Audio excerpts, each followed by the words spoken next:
With a wingspan of nearly 2.5 feet, Meganeura was one of the most massive insects known to science. 300 million years ago, it stalked its prey through prehistoric swamps and forests, until it suddenly went extinct. Today, we're uncovering the dirt on Meganeura, the largest dragonfly ever discovered. But before we get started, be sure to subscribe to the Weird History channel. And while you're there, leave a comment and let us know what other prehistoric monsters you would like to hear about next. Okay, time to find out if they make bug lamps the size of a big screen TV.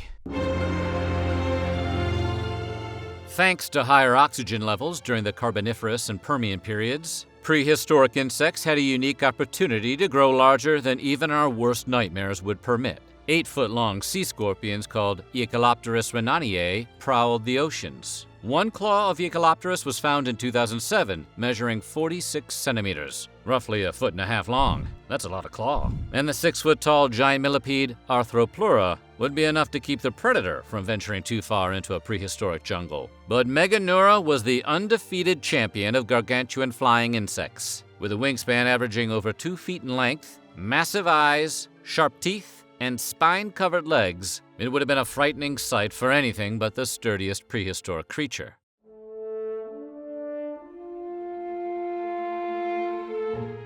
Meganeura was approximately 1/4 the size of an average human being, roughly equal to the size of a large eagle. In other words, too big to be a bug. Imagine seeing a hungry dragonfly hovering around your yard with a wingspan the size of a toddler. That's big enough to toss a brick through your window, or maybe even pick the lock. But while its fossilized remains were first discovered in France in 1880, the jaw-dropping specimen didn't receive its official name until 5 years later. In 1885, prominent French paleontologist Charles Brongniart christened the insect Meganeura, which means large-veined, in reference to the crisscrossing venation of the creature's wings. Before then, scientists had just been calling it Sir. Thanks to its incredible size, Meganeura ruled the skies and swamps for 6 million years. It was so big, scientists took to calling it a prehistoric griffinfly, rather than a mere dragonfly. The true measure of its size was its massive wingspan, which stretched wider than the shoulder width of most adult men. Although similar to modern dragonfly wings in appearance, the ancient insect's wings were much more powerful. Each wing had a network of veins that helped generate power, as well as cross braces to provide additional strength to maintain flight. It was sort of like a natural prehistoric jet engine.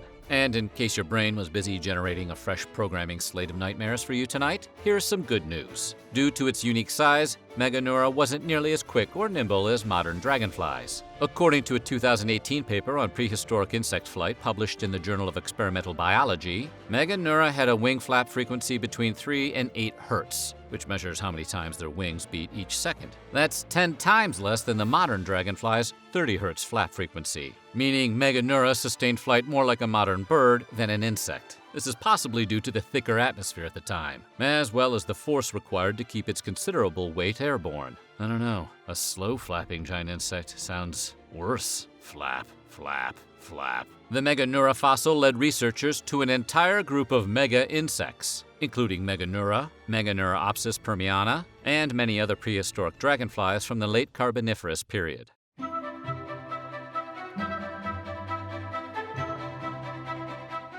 Throughout the Carboniferous period, many species thrived in humid wetlands and swamps, including Meganeura. The giant dragonfly lived in water as a larva, preying on fish and aquatic insects throughout its juvenile phase. Yeah, you weren't even safe from this thing underwater. As an adult, it roamed swamps and forests like a particularly ugly hawk, searching for its next meal, dominating the Earth millions of years before the first dinosaur egg ever hatched. Meganeura's enormous, highly evolved eyes helped it seek out prey, primarily lesser insects and amphibians like frogs and toads. When it spotted a tasty morsel, the creature would strike with its sharp leg spines and deadly mandibles, which were long and sturdy enough to grip its victims and carry them off to meet their gruesome fate.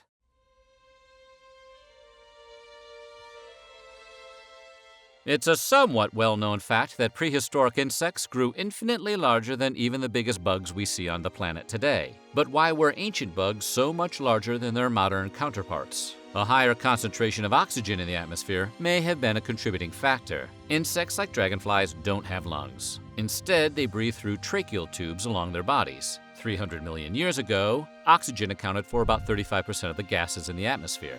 compared to only 21% today. Higher oxygen levels in the prehistoric air essentially meant it was easier for larger insects to breathe, which allowed the griffinfly to reach its enormous size. Meganeura could beat its wings, take flight, and tear the legs off an unsuspecting banjo-playing frog without having to stop and catch its breath. While the general consensus is that higher oxygen levels help these insects grow, newer research indicates that their size had another effect: preventing oxygen poisoning. Part of the reason Meganeura and other titanic insects ballooned to such enormous sizes may have been to avoid being poisoned by the oxygen-rich atmosphere. How do scientists know this? Well, as you may recall from earlier, Meganeura lived in water during its larval phase. Water is almost 90% oxygen to begin with. During the Carboniferous period, more oxygen dissolved in water due to its higher concentration in the air, which meant Meganeura larvae would absorb a greater amount of the gas. High levels of oxygen can be poisonous to living beings, so the prehistoric dragonfly may have bulked up to avoid oxygen toxicity. Ironically, the prevailing theory among scientists is that a decrease in oxygen levels likely led to Meganeura's extinction. They were just sucking too much wind. Should have spent more time on cardio. Shouldn't we all?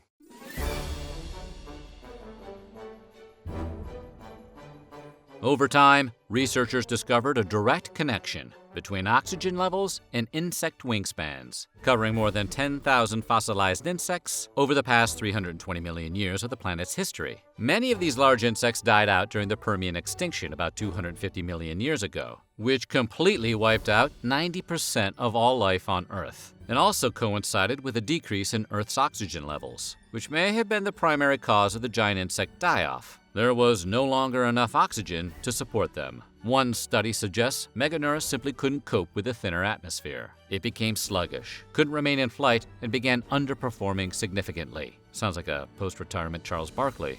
Additionally, the decrease in oxygen presented an opportunity for faster and more suitably adapted species to drive the griffinfly to its ultimate fate. As we mentioned, the Permian extinction decimated most of Earth's species, but it also brought about a significant threat to Meganeura: flying dinosaurs. Oh boy. Dinosaurs like Archaeopteryx took flight roughly 140 million years ago, around the same time that insects began to get smaller. These early dinosaur/bird hybrids preyed on the same food sources as Meganeura. As its prey became scarce and stiff competition emerged for what food remained, it's entirely plausible that early flying dinosaurs outhunted the once dominant griffinfly. After completing a study about prehistoric insects, paleobiologist Matthew Clapham and his team concluded modern insects might be much larger if not for the appearance of birds. He wrote, "These large insects are predacious, and they eat smaller insects. Birds may have also eaten small insects, as many modern birds do. If they are competing for the same resources, birds may have been better competitors for these food sources." And although this may not have led to the extinction of Meganeura, it is certainly a plausible contributing factor in addition to the Earth's changing atmosphere to explain the demise of history's nopest flying insect. In other words, the entire composition of the planet changed, which saved humanity from a future where parents had to make sure daycare centers were Meganeura-proof.